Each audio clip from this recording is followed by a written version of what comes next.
Ya está la transmisión en Empezamos. Facebook. Mira. Hola. A ver, no sé si hay que activar ya las cámaras. Yo creo que es. No, todavía no se puede. Tú me. Ah, mira. Parece que.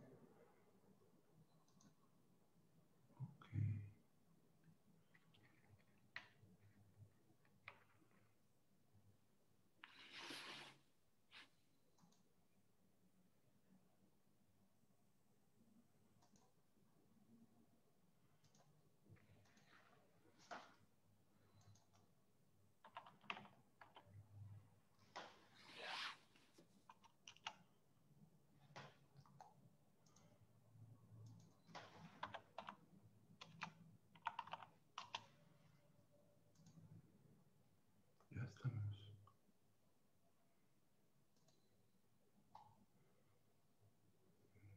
Estoy listo.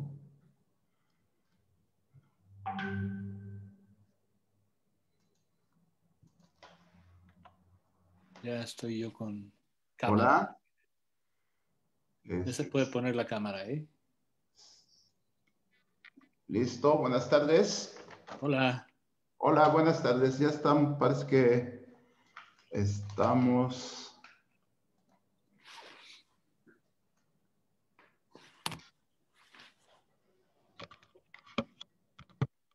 Parece que ya estamos ahí. Uh-huh.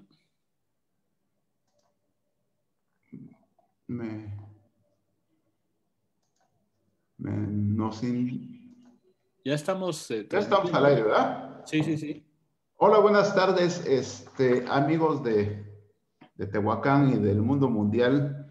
Bienvenidos a esta plática que tendremos con el señor González desde la Feria del Libro de Tehuacán, la 24ª Feria del Libro de Tehuacán. Desde hace 24 años, la UPN hace una feria de libro donde hemos tenido grandes participantes. En esta ocasión, pues tendrá que ser de manera virtual. Agradecemos a la Universidad Pedagógica Nacional la oportunidad de participar en esta feria de libro, a la Universidad Leonardo da Vinci, a DEFIS, promotora cultural, al Ayuntamiento Municipal de la ciudad y a toda la gente que nos ha acompañado en que nos están apoyando para poder desarrollar esta feria de libro. Esperamos que el próximo año sea presencial y podamos dar acceso a toda la gente a los libros, lo que es nuestra principal función, que la gente lea. En esta ocasión me toca platicar con el señor González, Rafael González Villegas. Él es mexicano, nació en el 62, el 8 de julio, casi nacimos el mismo día, tocayo. En el 87 formó el grupo Baraja con sus hermanos. En el 88 es invitado a formar parte del icónico grupo Botellito de Jerez, donde graba Niña de mis ojos, Buscando amor, Forjando patria, Super Especiales Enchufado y el último Guacarroco. Desde el 95 a la fecha graba con el grupo Frata y es en la Feria de un Libro de Guadalajara en 2012 que da a conocer su primer libro, Mi Vida Pop. Sí, creo que fue en 2012. Y En el 16 fue. En el 16. Y no, perdón. Mi Vida Pop es en el 12, tienes razón. En el 12. El 60 años de rock mexicano volumen 1, ese fue el que fue en 16. En el 16. Bueno, el señor González, los cuates de la banda, los cuates de la chamba, perdón, aparece su primer disco, aparece entre los 100 discos esenciales del rock mexicano.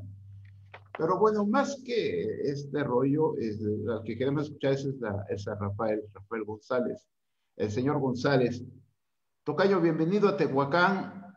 Creo por tercera ocasión, esta vez virtual. Me recuerdo en el Festival Internacional de la Ciudad de Tehuacán con Monocordio. Nos acompañaste hace 2-3 años. Estuviste con Botellita de Jerez en el famosísimo, memorable disco No Pinches Mames. Para mí muy, muy emocionante. Y bueno, y quería escucharte. Yo, antes que nada, ¿quién es el señor González? Platícanos tantito. Bueno, ¿Qué es? ¿Quién es? ¿Cómo se hace? ¿Cómo aparece el señor González?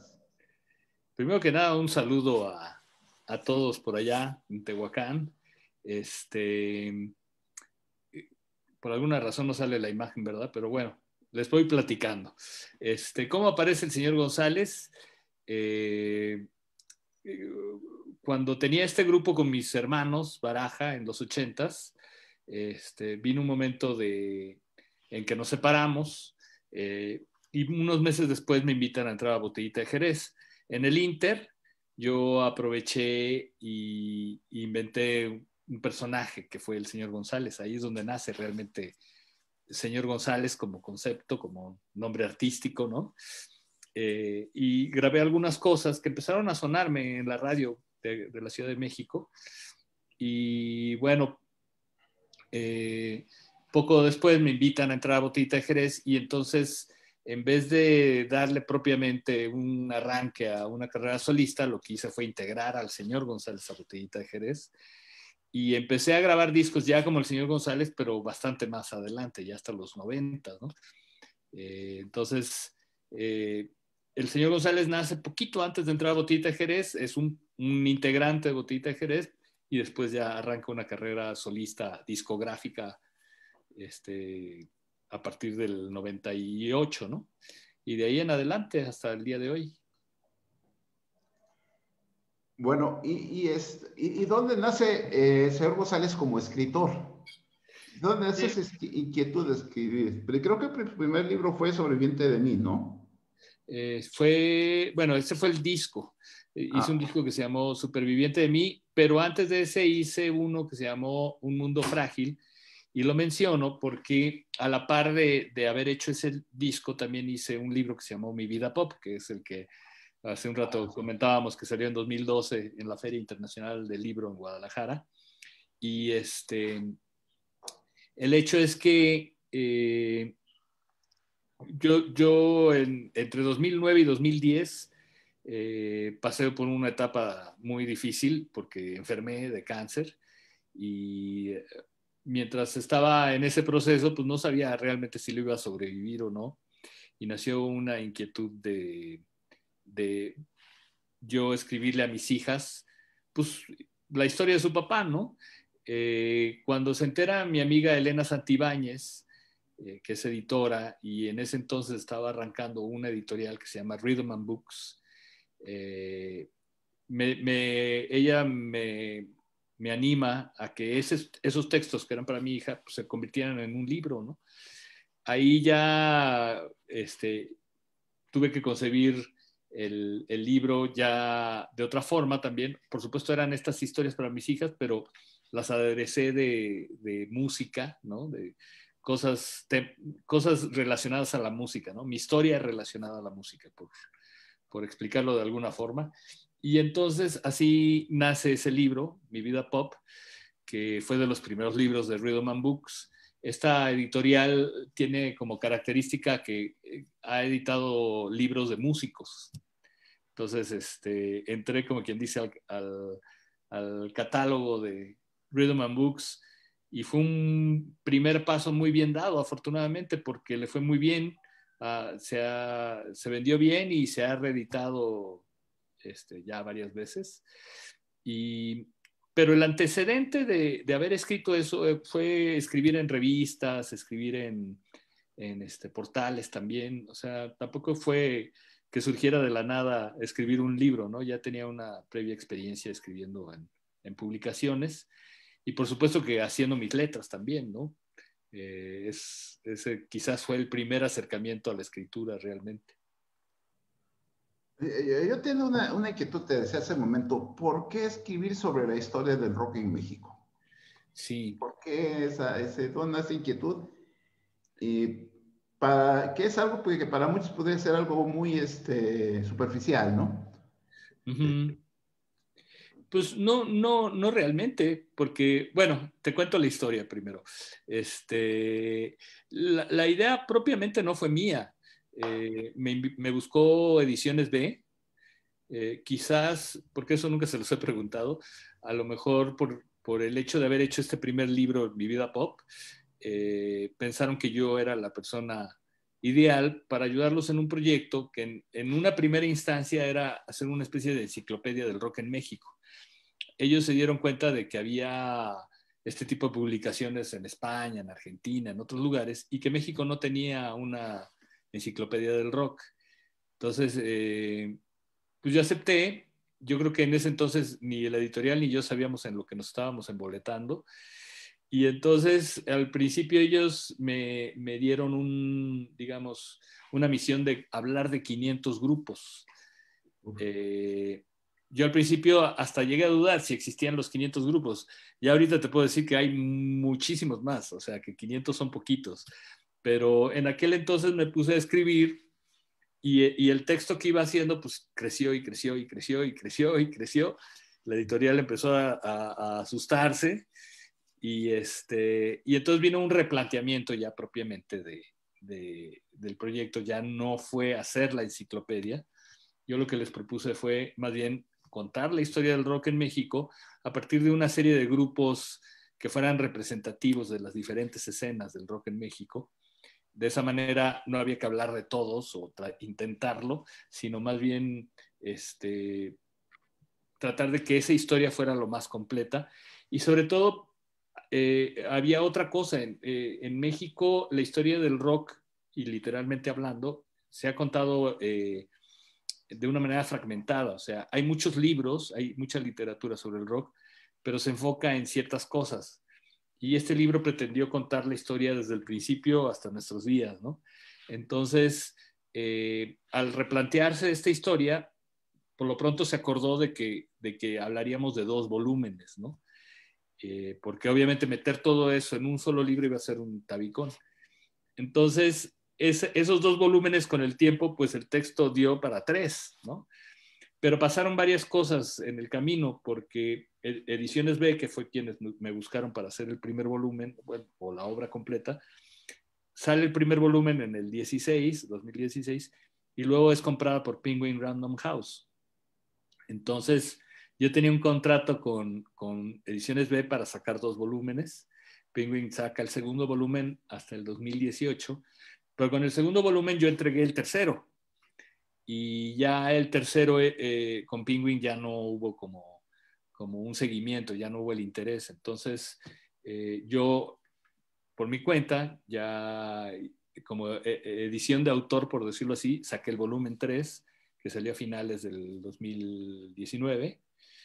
Y, y ahorita la circunstancia es que yo ya negocié con Penguin el hacerme de los derechos de explotación de mis libros. Entonces, las siguientes reediciones ya van a correr por mi cuenta, ¿no? Ah, pues eso está padre. ¿Y qué Sí, nos sí. cuentas en este tercer volumen? Bueno, me imagino que el volumen 1 nos habla de que alguna vez Enrique Guzmán decía que cuando hacían sus películas mamucas, ¿no? Sí, sí, sí. Mira, pues de hecho los tengo aquí, te los puedo ir enseñando. Este es el Ok, 1. por favor, platícanos así. Este es el volumen 1, abarca del 56 al 79 y efectivamente, pues habla de esa época del rock and roll inicial y todo lo que vino después, ¿no? Es la era de los solistas y la invasión inglesa y después la onda chicana, Avándaro y lo que pasa después de Avándaro, que es una etapa de proscripción del rock en México, ¿no? Luego, este es el segundo volumen que abarca una década nada más. Y es que en los 80s fue explosivo lo que sucedió en el rock en México, en el sentido que aparecieron muchas bandas, muchos géneros se empezaron a desarrollar en México, y es una etapa en donde salen del oscurantismo rock and rollero post-avándaro, al principio de los 80s, a terminar la década con una campaña mercadotécnica conocida como Rock en tu idioma, en donde el rock vuelve a estar otra vez en los escaparates de los medios, de donde había desaparecido. Pero es un fenómeno curioso porque por un lado la campaña Rock en tu idioma promueve una serie de bandas que fueron comercializables, pero había otro rock mexicano también desarrollándose, digamos, en otros ámbitos, ¿no? Independientes incluso. Y bueno, este es el que está ahorita en promoción, que es el que salió a fines del año pasado, que abarca del 90 al 2016. Y bueno, a este le tocó justamente lidiar con la pandemia porque andábamos arrancando la promoción, empezando a hacer algunas presentaciones en ferias y pues sí vino a afectar ¿cómo se llama? La promoción, aunque hemos estado haciendo mucha labor en redes, así como ahorita contigo. Y este es justamente el que estamos promoviendo, que abarca pues desde los 90, que fue una década muy álgida en el sentido de que pasaron cosas como el alzamiento zapatista, en donde buena parte del rock mexicano se sumó a, a apoyar a las comunidades zapatistas, ¿no? Que vivieron momentos muy críticos, ¿no? En la época del gobierno de Zedillo. Y luego, pues, continúa esta historia. Hay un momento en donde la industria que había decidido apoyar al rock hacia finales de los 90 cambia como de giro o de género Sí. a promover, y entonces empieza a dar muchas cartas de retiro. Esto provoca como un gran boom de disqueras independientes al comienzo de los 2000, y al final vienen una serie de cambios que hacen que actualmente el rock sea algo que existe, que está ahí, que hay un público, pero no es el género, digamos, más comercial como fue en otras épocas, y está en una especie como de limbo extraño, una escena dispersa, que debido a que también vivimos tiempos con unas lógicas bien diferentes, ¿no? Todo es muy inmediato, todo es como muy visto por encimita. Las redes obviamente están jugando un papel muy importante, ¿no? En la difusión de los grupos, pero es una escena que no es muy fácil como de entender como algo cohesionado como fue en otros momentos, ¿no? Sí, digo, y sobre todo ahorita comercialmente pues se va por la música de banda y el reggaetón, ¿no? Es lo que vende, lo Eso es que... lo que es comercial hoy al día de hoy, ¿no? El rock antes le tocó estar en ese lugar, pero no es el momento ahorita del rock, ¿no? En términos comerciales y en términos de cómo lo ve la industria. Eso no quiere decir que no existan otras opciones y otros públicos, ¿no? Y esta oferta pues encuentra un eco, ¿no? De otras maneras. No, sí, claro. No, me refería a esto por... lo personal, considero tanto al reggaetón como a la banda como una música muy, muy rápida, muy sencilla, muy digerible, con frases muy cortas, Uh-huh. y el rock se ha caracterizado por hacer pensar a la gente de alguna forma, ¿no? Sí, hay de todo en el rock también, Claro, ¿eh? Hay que claro, sí, sí. decirlo. Sí, el rock tiene esta cualidad en la que puedes encontrar como un abanico muy grande de posibilidades artísticas, ¿no? Puede ir desde lo más banal hasta lo más profundo, ¿no? Puede ir desde lo más comercial hasta lo más underground. Puede ir de, de algo que es muy formal a algo que está súper, que tiene una gran sustancia, que tiene un gran contenido, ¿no?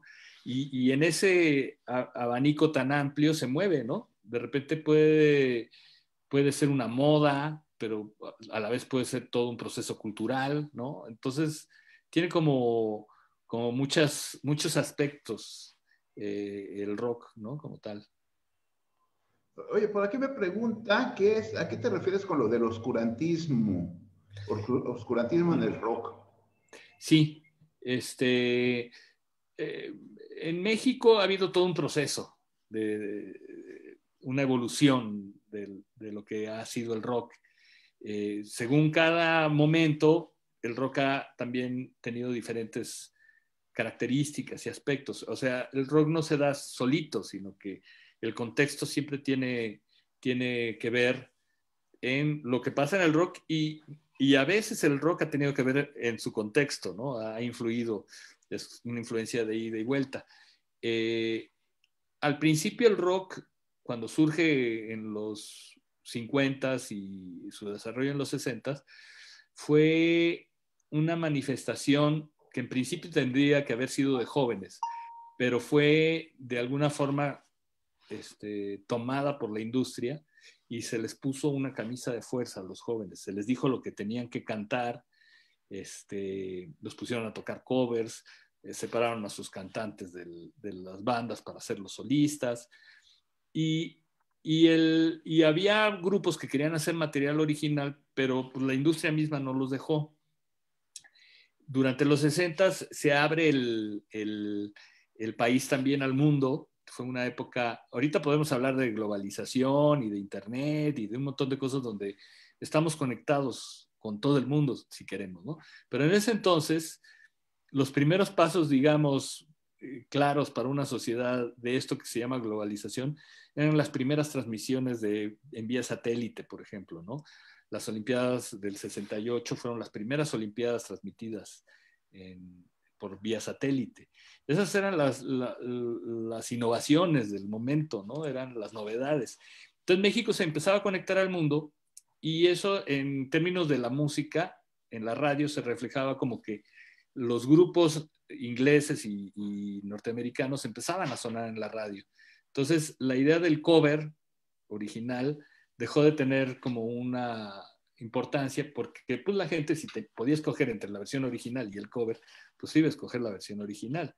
Entonces los grupos empiezan, esta es una razón de varias, por la que empiezan a componer en inglés.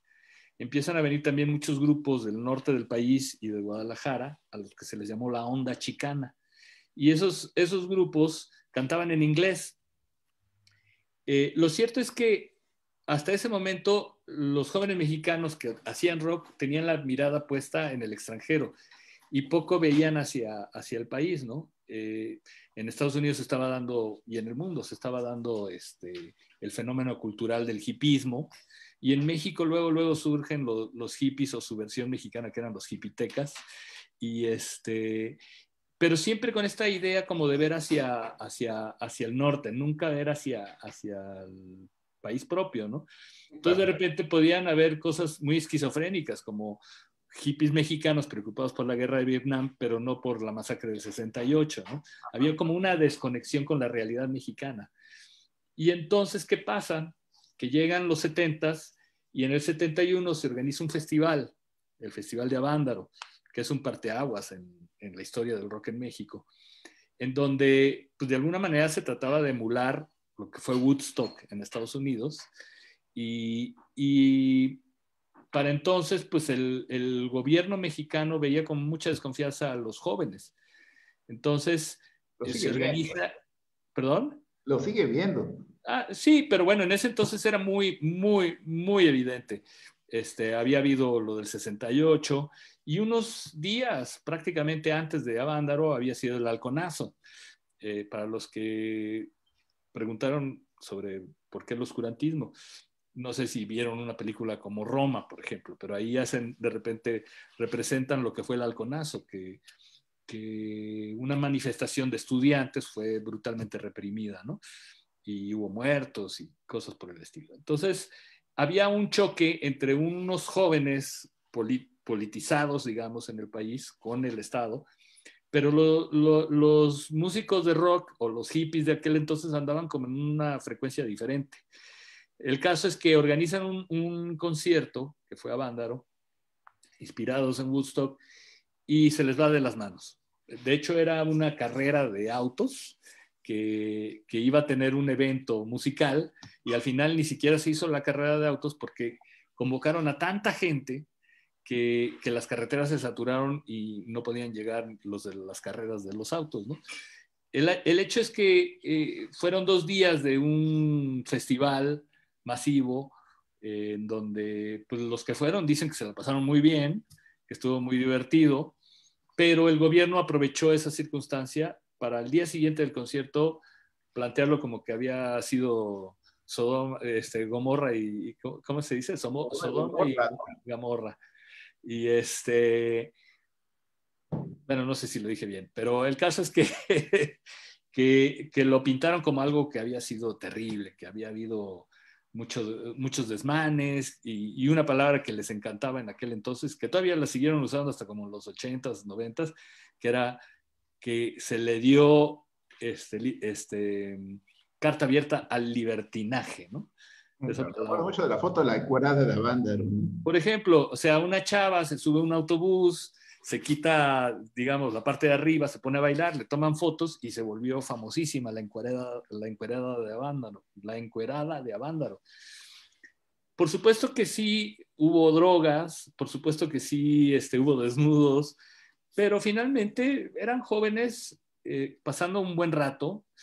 Al final creo que inventaron hasta muertos, Sí, o sí. sea, porque en ese entonces además hay que entender que estaba el Estado y su brazo mediático, que era Televisa, pues se encargó de hacer toda una campaña de estigmatización de lo que era la cultura del rock y de los jóvenes y del hipismo, ¿no?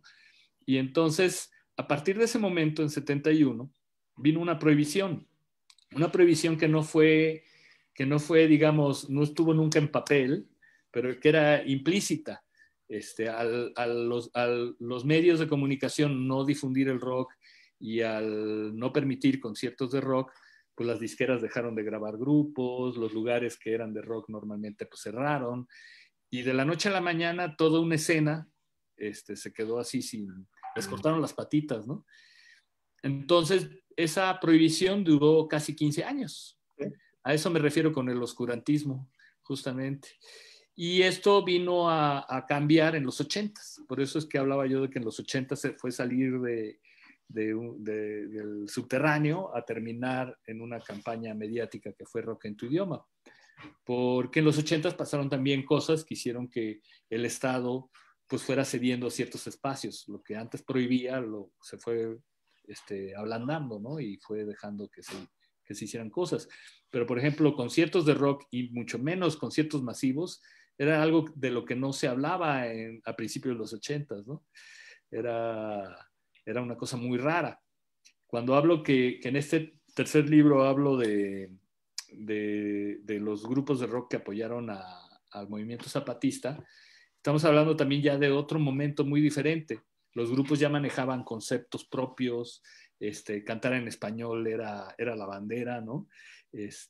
Había toda una conciencia de que se hacía una música de jóvenes para jóvenes, pero en México, o sea, ya no tanto en esta cuestión de imitar a los de fuera. Y entonces es un rock que surge de resistir, de ir contracorriente todo el tiempo, ¿no? Y cuando viene lo del alzamiento zapatista, se siente totalmente identificado y apoya, y es un movimiento musical, cultural, que tiene que ver con su contexto. Y se empiezan a hacer conciertos masivos de rock mexicano, que son los que finalmente terminan inspirando a que una empresa como CESA empiece a hacer el Vive Latino, por ejemplo. Ajá. Entonces, en los 90s pasa eso, ¿no? Los chavos quizás ahora van a festivales sin ningún problema, pero fue el resultado de una serie de sucesos que se han dado a lo largo de la historia del rock en México, que han sido una evolución, no ha sido así siempre, sino que incluso se han tenido que pelear espacios, ¿no? Entonces, pues más o menos a grosso modo hice como un resumen, ¿no? de lo que ha sido esta historia. Me decías que por qué hablar del rock en México, que si no era algo superficial o algo así por el estilo, entendí. Y no, porque si te das cuenta por lo que acabo de contar, pues realmente la historia del rock en México es un aspecto de la historia de México como tal. O sea, si te acercas a esta historia, no va separado de lo que ha pasado en el país, de lo que ha sido el país. No, va de la mano, ¿no? Totalmente. Bueno, aquí en Puebla, particularmente el concierto de Queen, que fue todo fue Sí, sí. rompedor, Yo fue estuve ahí. cantidad de gentes, el asalto a la tienda de Chemis, recuerdo. Ajá. Yo no fui, pero sí tuve amigos que estuvieron por allá. Yo estuve ahí, yo estuve haciendo la cola afuera y Sí, me sí, tocaron sí. los granaderos y todo eso, sí, sí, sí.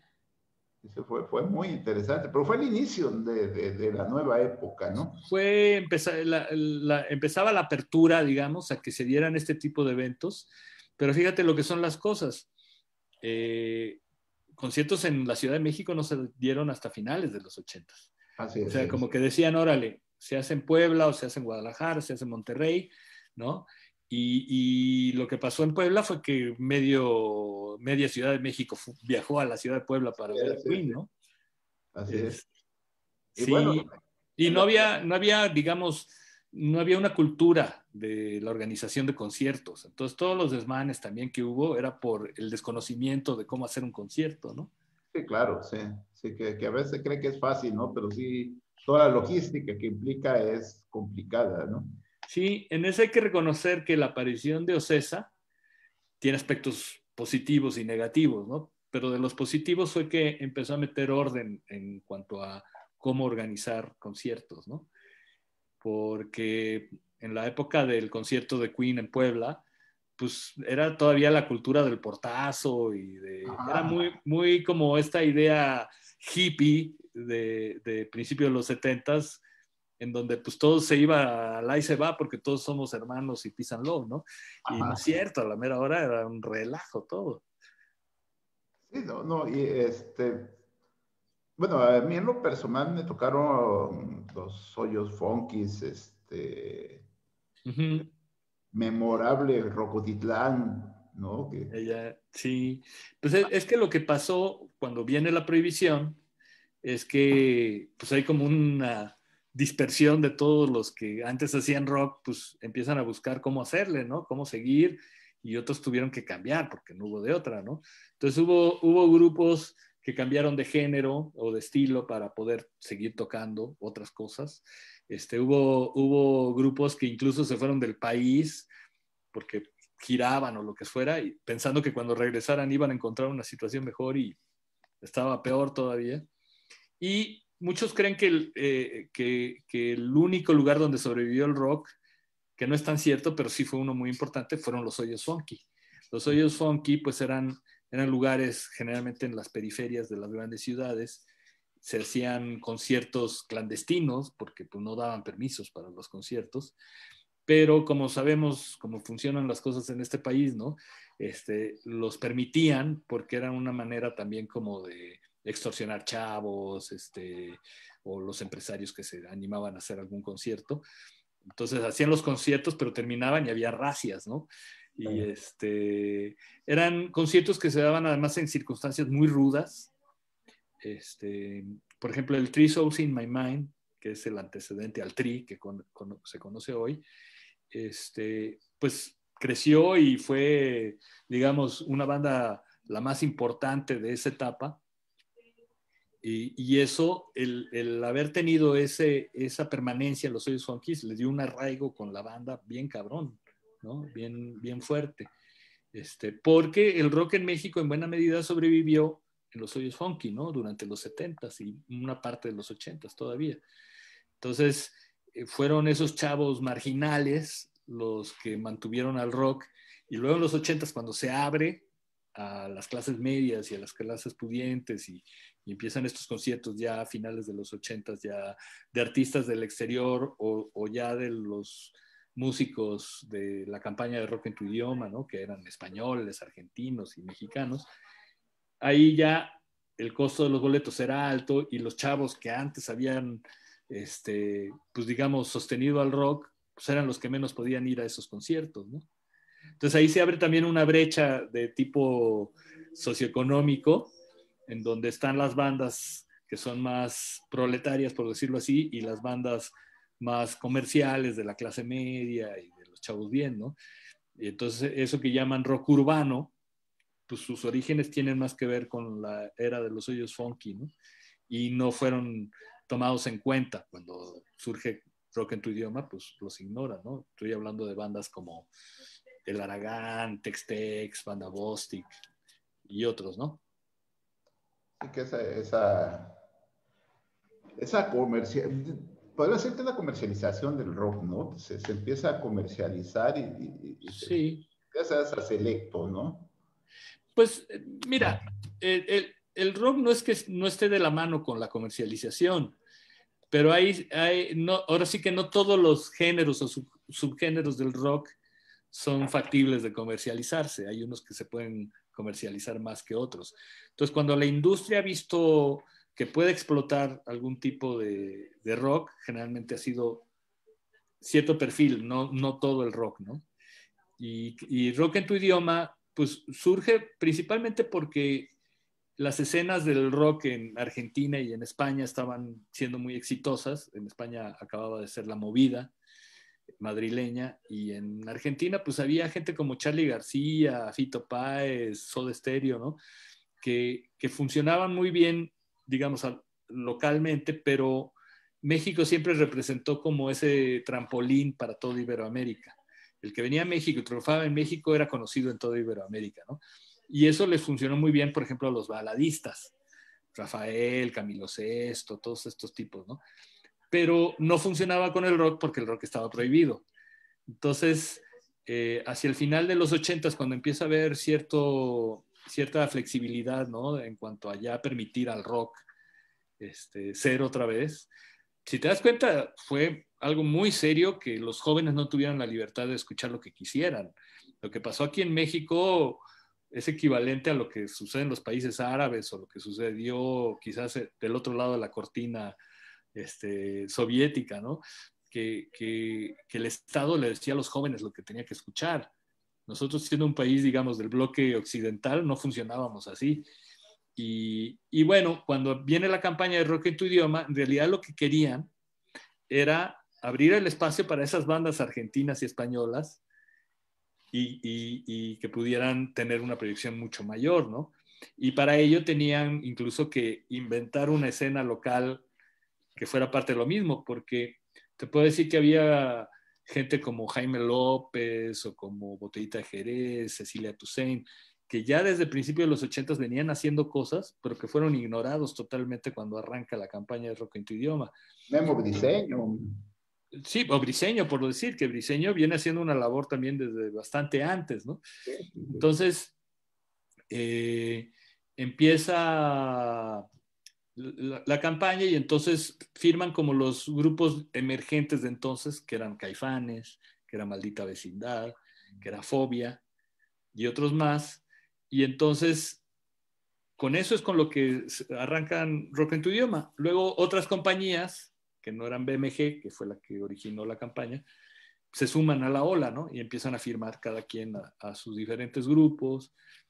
Y entonces se empieza a hacer como un boom, ¿no? Que realmente es hasta los 90s cuando sucede como una etapa de mucha comercialización.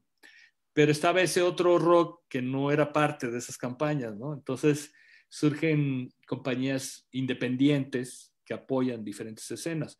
En el caso de los grupos de rock urbano, que no les gusta que les digan rock urbano, otros les dicen rock bandoso, pero el hecho es que si los ubicamos por esos términos, está Discos Denver, ¿no? Que empezó a grabar toda esa escena. Apareció Opción Sónica, que al principio era una compañía que se llamaba Lejos del Paraíso, que sacaba los discos de Jorge Reyes y otros. Y luego se transforma a Opción Sónica, que se volvió una opción muy importante hacia el final de los 90s, donde podías oír cosas alternativas, no lo que era parte de la industria transnacional, ¿no?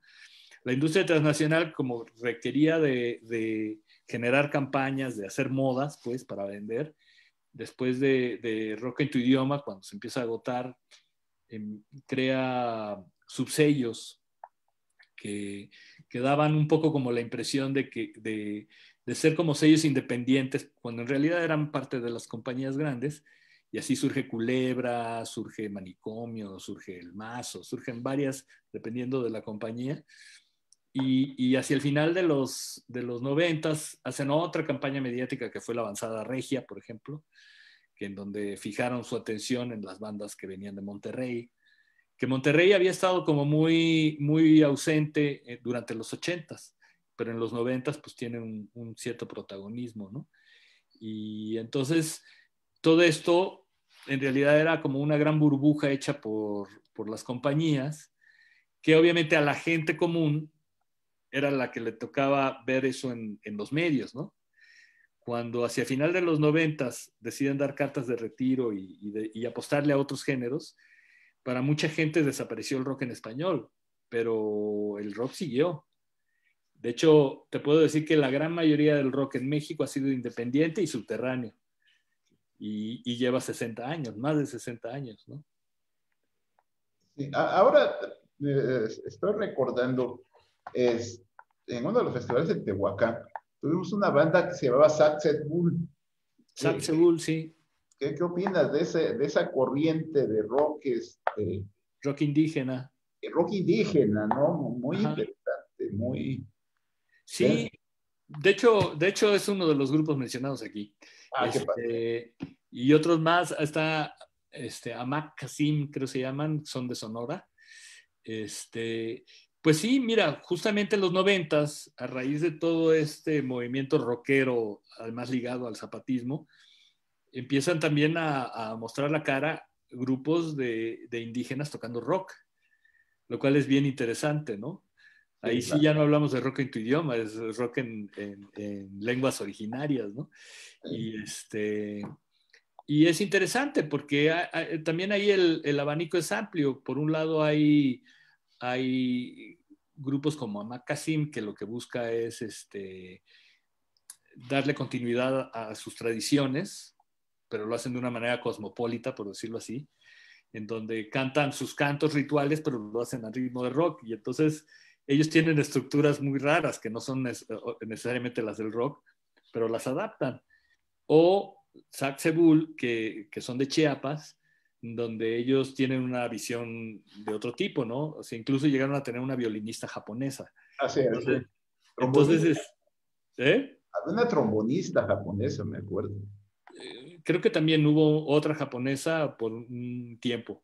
Sí, sí. Y, y eso está bien interesante porque era como una visión más cosmopolita, pero cantado en lenguas indígenas, ¿no? O está el caso de Amacé, que es un grupo que hicieron los dos hermanos Arriola, Alonso Arriola y Chema Arriola, con Mardonio Carballo. Carballo, sí, Mardonio Carballo, que él sale rapeando en náhuatl, ¿no? Fíjate que... Y hay grupos de rap en Yucatán también que rapean en maya, ¿no? Y en todas partes. Entonces, es un fenómeno interesante porque en México también lo que ha sucedido es que el rock ya ha generado,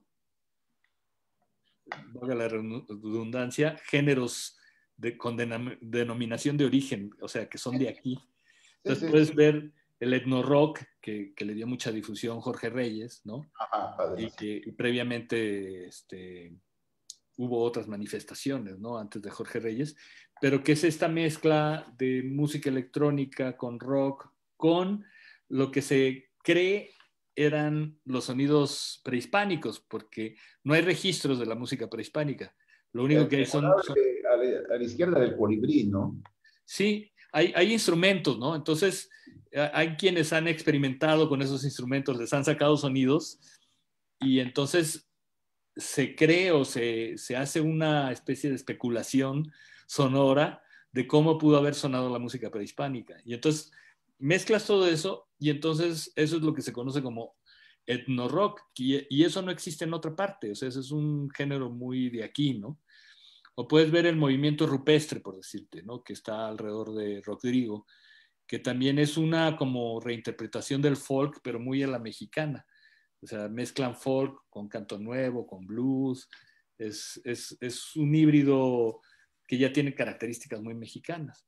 O el mismo rock urbano del que hablábamos, son bandas que quieren tocar rhythm and blues o blues eléctrico o incluso hard rock, pero lo hacen de una manera muy peculiar, muy a la mexicana. Ya es como nacionalizar esos ritmos y hacerlos de una forma diferente. Entonces, y por supuesto, yo como parte de Botellita de Jerez te puedo decir que empezaron a ver también bandas que hacían un rock mestizo, ¿no? Que mezclaban la cultura popular mexicana con el rock. Y eso también le da característica nacional, no es algo que se hace igual en otras partes, ¿no? Sí, claro. Bueno, ya que tocas fibras sensibles, Uh -huh. ¿qué onda con Botellita de Jerez? Tu paso por Botellita de Jerez. ¿Qué experiencia? Pues mira, yo estuve en dos etapas en Botellita de Jerez. No estuve en toda la historia, pero sí como en la mitad. y pues en lo personal fue una gran experiencia, es una parte importantísima de mi vida, ¿no? O sea, estar en el grupo implicaba eso, ponerse la camiseta y vivir full time como Botello, ¿no? Sin embargo, pues tuve momentos en que estuve y en que no estuve, ¿no? A mí me tocó estar justo en las etapas donde no estuvo Sergio Arau, que es uno de los tres fundadores del grupo. Los tres fundadores son Paco Barrios, Armando Vega Gil y Sergio Arau. Entonces, Sergio se salió en 2 ocasiones, también estuvo en el grupo en 2 ocasiones, y las partes donde no estuvo Sergio era cuando estaba yo y Santiago principalmente, y hubo otros miembros también en el grupo, pero digamos, si lo vemos en forma muy esquemática, está la etapa del trío y la etapa del cuarteto, ¿no? Yo estoy de la etapa del cuarteto, que musicalmente sonábamos diferente, aunque el concepto del grupo siempre fue el mismo, que era la mezcla de la música popular mexicana o la cultura popular mexicana con el rock y con el humor, ¿no? Pero pues al ser integrantes distintos, los resultados eran como diferentes. Y pues tuvimos que parar de una manera abrupta a partir de la muerte de Armando el año pasado, que fue una cosa muy fuerte para todos, un shock. Y pues dado que Paco y Armando fueron los que estuvieron toda la historia del grupo, o sea, realmente ellos fueron los pilares de la banda, si faltaba cualquiera de ellos dos era muy difícil continuar, ¿no? O sea, había como una especie de acuerdo implícito de que si faltaba alguno de ellos dos, pues no había manera de seguir, ¿no? Entonces, la muerte de Armando también marcó el final del grupo, ¿no? Claro, mira, por acá nos preguntan, Sí. dice, a lo largo de la historia del rock en México, ¿han existido algunos conflictos con relación a otros géneros musicales? ¿Tú qué opinas de eso? Sí, sí lo he sabido porque, y es un poco absurdo, lo he sabido porque de repente hay gente que es muy religiosa, y no hablo solo del público, en las bandas mismas, ¿no? Que consideran que lo que hacen es lo único o que es la verdad, ¿no? Y eso en la música, en el rock o en donde sea, es una posición o una postura muy mala ante la vida, ¿no? Y ante las cosas. Si uno entiende de entrada que el rock es el resultado de un híbrido, o sea, no existe pureza en el rock, nunca ha existido. Y el rock realmente se ha regenerado y ha sido novedoso cada vez porque se ha alimentado de otros géneros. El rock empieza como la mezcla del country con el rhythm and blues. Y a lo largo de su historia, de veras, ha tenido toda clase de influencias, ha absorbido toda clase de géneros. Y lo que yo creo que hace al rock más, una forma de definir al rock, es que tiene que ver más con la actitud y con la forma como se hacen las cosas que con el resultado formal, ¿no? O sea, hay de repente gente que cree que el rock es nada más el hard rock, pero el hard rock es uno de muchos géneros o subgéneros que tiene el rock, ¿no? Y si no suena la guitarra distorsionada y pesadota, puede ser rock, pero no se dan el chance de entenderlo de esa manera. El rock trae otras cosas implícitas, ¿no? El rock implica rebeldía, implica ser contestatario ante las cosas, implica manifestar el no estar conforme con cosas, ¿no? Y la mejor manera para expresar ese tipo de ideas o sentimientos es a partir del rock. Y por supuesto está muy ligado a los jóvenes, porque los jóvenes ya por esencia son rebeldes, ¿no? Entonces, el rock va ligado a eso, a la rebeldía, a cuestionarse cosas, a no estar conforme con las cosas nada más porque sí, ¿no? Sino estarlas cuestionando todo el tiempo. Y eso lo puedes hacer en una balada de amor, lo puedes hacer, como era al principio, en la época del rock and roll, se rebelaban ante la autoridad de los papás y lo hacían haciendo bailes que les parecían, como muy escandalosos, ¿no? Porque eran muy sexuales, según esto, ¿no? Elvis Presley y esto. Y sin embargo, pasa el tiempo y los jóvenes se van revelando de cosas diferentes. Cuando llega al final de los 60, pues eran las luchas políticas las que tenían que ver con el rock, por lo menos en Estados Unidos y no tanto en México, ¿no? Y en México eso lo vimos cuando el lanzamiento zapatista. O pasa lo de Yo Soy 132, por ejemplo, ya en el siglo XXI, y hay una ala de músicos que se compromete con Yo Soy 132, ¿no? Músicos con Yo Soy 132. Entonces, digamos, posturas de rebeldía hay muchas, muy diversas según cada quien, pero el rock es el que da esa posibilidad de expresarlo, ¿no? Oh, ok, una pregunta. Sí. ¿Dónde vamos a conseguir tu libro? ¿Dónde los conseguimos? Fíjate que Tehuacán, tú sé, las veces que has venido creo que ha sido muy rápido. Existen 3 librerías, ¿no? O sea, para una ciudad de casi medio millón de habitantes, solo hay 3 librerías y encuentras muchos libros de autoayuda. ¿Y son de alguna cadena No, o, no, o no son locales? son independientes. Ya eso lo hace más difícil porque, bueno, el más reciente, obviamente, se ha distribuido en librerías, pero son cadenas, básicamente. Ah, O ok. sea, Gandhi, ya sabes, ¿no? El Sótano, etcétera. Eh, la otra es que me pueden buscar en las redes, yo lo vendo también y podemos ver la manera de hacerles el envío si es que les llega a interesar. Y ahorita parte de lo que estoy haciendo con esto de que ya soy dueño de los derechos de explotación de mis libros, es que estamos por subir los 3 ebooks de los 3 libros, ¿no? Ah, ok. Que es una forma también de adquirirlo por línea y tenerlo virtual, poderlo ver en la computadora. Eso yo les voy a estar avisando a partir de mis redes cuando, espero que sea antes de que acabe el año. Y lo que sí te digo es que los 2 primeros libros es más difícil conseguirlos, porque como salieron en años anteriores, se han ido agotando. Y hasta que yo no edite los nuevos, que ahorita no tiene tampoco como mucho sentido sacarlos por la Claro. situación misma de la pandemia. Entonces, yo creo el año que viene es cuando va a suceder eso.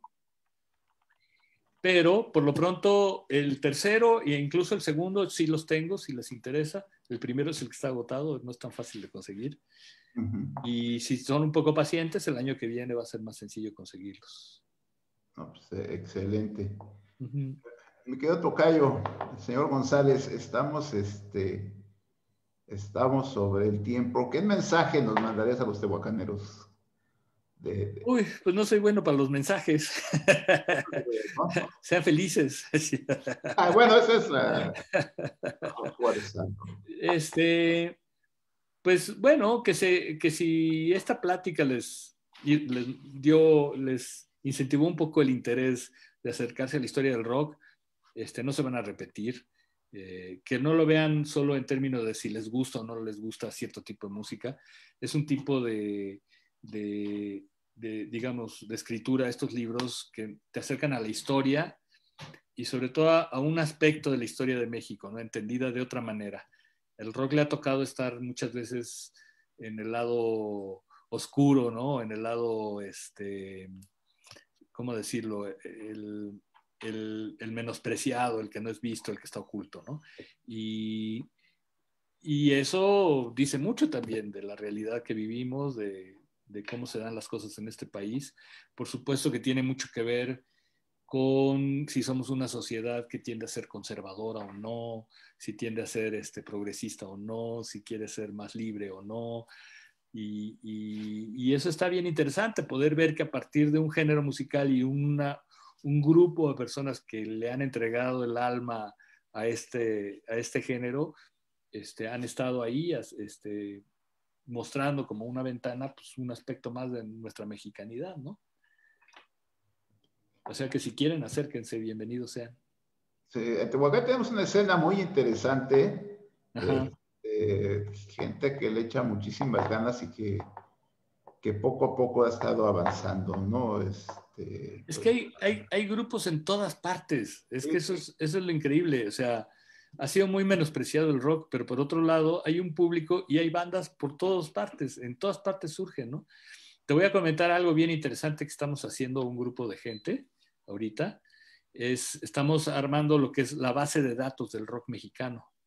Y eso que me acabas de decir de que hay bandas en Tehuacán bien interesantes, me interesa porque llegará el momento en que empecemos a juntar con lo que se va a alimentar esa base de datos, y el chiste es incluir a todo el mundo, Claro, claro. de todas las escenas, de toda la República. Entonces, pues ya también llegará ese momento en que estemos haciendo pues, la promoción para que nos empiecen a mandar información, ¿no? Y se llene esta base de datos, que va a ser un proyecto pues a largo plazo, porque va a estarse alimentando continuamente, ¿no? Van a ser más de 1000 seguramente, ¿eh? Ah, no, sí, de lo que yo trabajé para estos libros, entre los 3 libros terminaron siendo 400, pero en mi mesa llegó a haber como 1500, más de 1500 bandas. Y yo solamente estoy, digamos, en mi radar aparece una pequeña parte de lo que es una totalidad que es mucho más vasta, más amplia. Y de eso estoy segurísimo, ¿no? Entonces, sí, esa base va a ser inmensa. Pero interesantísimo. Ujú. Pues tocayo, ha sido muy ameno, estamos sobre el tiempo. Te agradezco profundamente que Ya hayas ustedes la aceptado participar invitación, con gracias. nosotros. Este, esperemos el próximo año hagamos la feria presencial y estés nuevamente en Tehuacán. En una No de esas ya solo, llevo los libros físicamente y ya los pueden conseguir no directamente. solo por los libros, ¿no? También echándote unas rolitas porque Está bien, son necesarias muy bien. y pues Tehuacán es tu casa, ¿no? Gracias. Gracias. Qué padre que te acordaste que fui con Monocordio una vez y que fuimos con Botellita otra vez. sí, sí, Sí, sí, sí, hay buenos recuerdos de Tehuacán. las dos veces me tocó la oportunidad de involucrarme en los proyectos, ¿no? Y te decía hace rato, antes de que entráramos, para la escena cultural ha sido complicado Ujú. este año, pero tenemos que inventar nuevas formas, tenemos que buscarnos y tenemos que sacar esto adelante. Tocayo, te agradezco profundamente y vamos a estar mucho en contacto. Órale, muchas gracias a ustedes. Tápense bien. Sí, y usen el Bueno, cubrebocas. aquí está haciendo frío, yo no sé en Tehuacán, pero digo, está bueno el frío por acá. Si hay que protegernos, usar el cubrebocas, taparnos los ojos, lavarnos las manos Eso. y salir adelante. Ese es el mensaje que me pediste. Lávense las manos, Sí, guarden sí, las distancias, usen cubrebocas y tápense bien. sí. Pero no se laven las manos como los políticos, ¿no? No, no, no, no, con jabón. Con Ándale, jabón y canten las mañanitas. ándale, ándale. Bueno, Tocayo, muchísimas gracias por tu aportación. Se te estima, te lo sabes. Órale, gracias, tocayo. Igual.